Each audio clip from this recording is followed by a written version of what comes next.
Yes po, good morning po, Sir Ted. Oh, salamat sa iyong panahon. Team, ito muna. Ngayon, kumusta na ang Mayong Volcano? As Under alert level 3 po siya since January 6, 2026.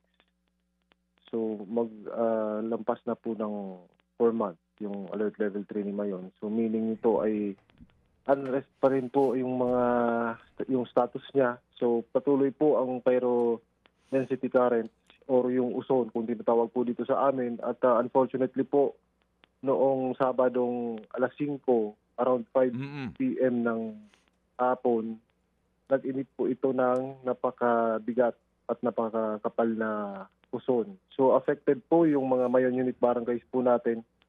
6 po yan, particularly Barangay Suwa, Tumpa, Sirangay, Anuling, Kabangan, and Tumpa. Yan po. Tapos kabuuan po nasa 16 na po ngayon. Umabot na po sa 16 barangay. Nakasabay na po dyan yung mga nasa Central District. So 16 na po yan. At may affected po tayong nasa 8,000 plus families or nasa 28,000 na persons. Oo. Team, kasi nga ang kaya ako nagtatanong kung kumusta na ito. Hanggang ngayon ba patuloy pa rin nagbubuga ito? Hindi pa po Okay. ngayon. Oo. Pero ano ang sabi ng FIVOLX? Meron kayo diyang local station. Anong babala nila? Unpredictable nga ito, pero yun nga ang sinasabi. Baka pwede pa bang magkaroon ng another major eruption? It is very possible po according to the FIVOL. Kasi yung since nag-raise po sila ng alert level 3 last January, hanggang 3 kilometers from the crater po yung uson. Pero nung last Saturday, umabot po siya hanggang 5 kilometers. So malapit na po sa paanan ng bulkan. Okay. So sa ngayon, sa inyong sitwasyon dyan, ang inyong mga evacuees, inaabot pa rin ng uson? Hindi na po. Nasa upland area po sila. Okay, sige. So sa ngayon, ilan ang kinakanlong mismo ng LGU ng Kamalig? Yung evacuees po natin na naka-shelter na since January 6, 2026, nasa ano po sila? Nasa 200 families or 700 individuals. Pero ngayon, as we speak, Pero yung affected na nung ashfall po, umabot na po sa nearly 30,000 yaan ay individuals po. Kamalig pa lang yan? Opo, Kamalig pa lang po. Wow. Oh, so, ano ang sabi ng inyong LGU sa usapin ng resources ninyo para alagaan tong inyong mga evacuees at yung mga apektadong residente?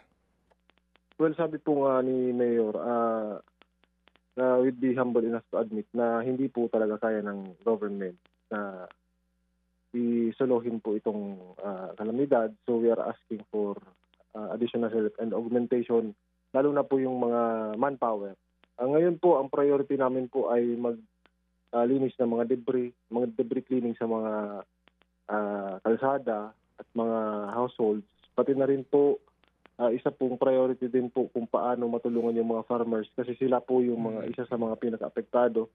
As documented po and as released, nasa yung may unit barangays po kasi tinataniman po yan ng mga crops at mga vegetable produce. So yun, nasira po yung livelihood nila, yung mga gulay, mga pananim. Pati na rin po may mga patay at mga nawawalang mga livestock. So ito po yung isa sa mga tinututukan ng local government. Kasi hindi naman na actually bago ito no sa inyo, pero ngayon mukhang matindi itong tama sa Kamalig pa lang. Doon sa kakayahan ninyo ngayon para pakainin sila, ilang araw lang ang kaya ninyo? Wala pa pong projected na timeline, pero fortunately po patuloy pa rin na dumarating yung mga augmentation especially from DSWD po. Okay. Tapos mga private individuals and group. Yung nga ang kagandahan din kasi ang DSWD mukhang handa rin dito sa ganitong mga pangyayari. Sige, so sa farmers ninyo, sa inyong mga farmers, ngayon kasi siguradong apektado sila, ano ang mga paunang tulong na maaari maibigay ng LGU? At ano ang sabi naman ng DA kung meron man? Nag-provide na po yung yung Provincial Agriculture Office ng mga pananim. Pero ito po nga, yung outright na pangangailangan ng mga farmers is food. Kasi wala po talaga yung mga pananim nila, namatay yung mga crops. Kaya ito po yung mga pangunahin na request ng mga farmers kung ano po yung mga kumbaga outright solutions. Sa tubig ba, may tubig kayo? Meron bang umaawas sa inyong gripo? Meron po. Okay, may kuryente kayo? Opo. Okay, kumusta ang inyong drainage system diyan? Ito bang mga abo na ito, ano ang resulta sa mga daluyan ng inyong tubig pati mismo sa drainage niyo kasi baka biglang umulan na malakas, lahar ba ang idudulot nito? So, yung accumulated po na mga deposits ni Mayon, kapag nagka-prolonged rainfall and heavy rainfall, pwede pong maging lahar po yun. So, yung Municipal Disaster Risk Reduction and Management Office po, nag-monitor na din po sila sa mga riverine channels.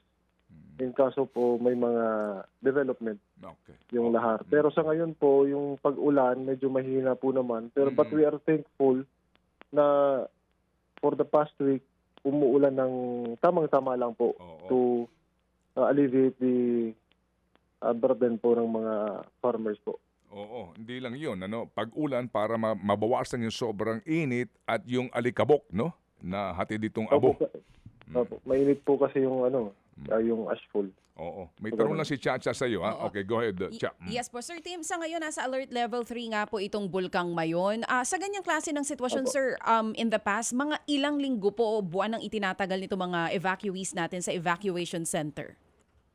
Mga 9 months to a year po ito. 9 na buwan hanggang 1 taon. So sa ngayon po, sabi nyo nga po kanina, nasa 30,000 na po itong mga evacuees natin na po-provide pa naman po ng LGU, ng DSWD at private individuals yung pangangailangan nila. Pero para sa mga tutulong, ano po ang dapat dalhin dyan sa mga kababayan natin? Yun po, food, hygiene kits, at saka medicine. Yun lang po yung mga kailangan. Particularly po yung ng mga vulnerable sectors po natin. Anong klaseng medisina po, sir? Yung mga vitamins po, yung sa ubo, may naka-deploy naman po tayong mga personnel from our municipal health office, pero mas maganda po na madagdagan po yung supply natin. Kamusta po sa evacuation centers? May naitatala po ba tayong health concerns? Marami po, mga ubo, sipon, ganyan po. Saka yung may mga hika kasi lalong atakihin dito. Yung face mask ninyo, anong klase ito na ipinamimigay nyo ng libre? Meron ba kayong N95 daw na kailangan? N95 po, and we thank the Office of the Civil Defense kasi magpo-provide po sila ng 50,000 pieces na mga N95 masks po. O sige, ganito, klaruhin ko lang ha. Ilan ang actual na evacuees? Kasi binabanggit mong 30,000 affected yan na mga residente. Ilan talaga ang kinakanlong ninyo? Ang evacuees po na naka-shelter po sa dalawang evacuation centers po natin ay nasa 700 plus persons lang po. Pero yung affected ng ashfall na nangyari noong Sabado po ay 28,000 plus na po.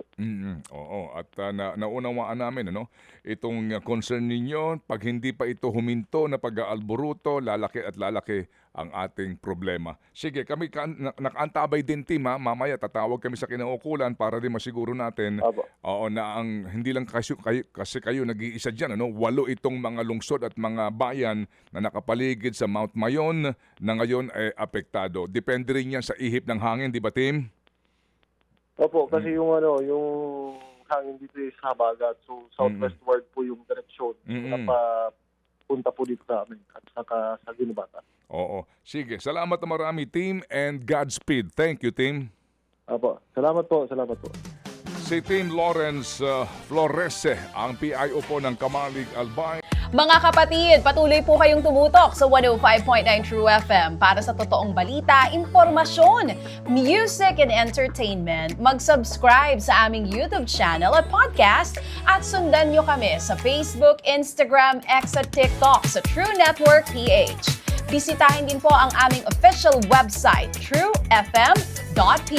At panoorin din kami sa True TV Signal Channel 19. Kami po ang 105.9 True FM.